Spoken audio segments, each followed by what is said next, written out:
ఓం శ్రీ గురుభ్యో నమః.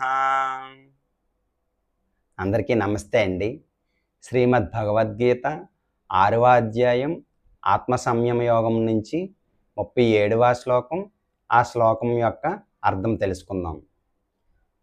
అర్జున ఉవాచ అయతి శ్రద్ధయోపేతో యోగాచ్చలితమానసః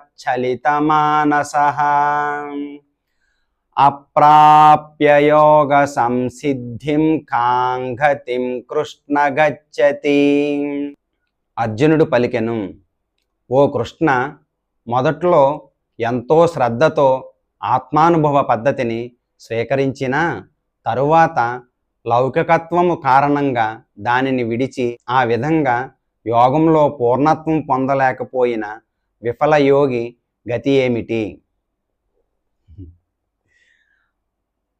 నిజంగా మనకి ఎలాంటి అనుమానాలు అయితే వస్తాయో అవన్నీ అనుమానాలు అర్జునుడే క్లియర్గా అడిగేశాడనమాట.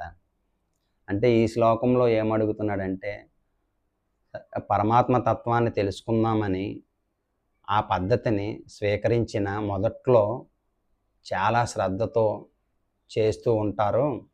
అలా కొంతకాలం అయిన తర్వాత ఈ భౌతికమైనటువంటి అంటే లౌకికమైనటువంటి అంటే భౌతికమైనటువంటి వ్యవహారాల పట్ల మళ్ళా పడిపోయి అలాంటి వాడికి, అలాంటి విఫలమైనటువంటి యోగికి ఆయన గతి ఏమవుతుంది అని శ్రీకృష్ణ భగవానుని ఈ శ్లోకం ద్వారా అడుగుతున్నారనమాట అర్జునుడు. సరేనండి, రేపు మరొక శ్లోకంతో మళ్ళీ కలుసుకుందాం. హరే కృష్ణ.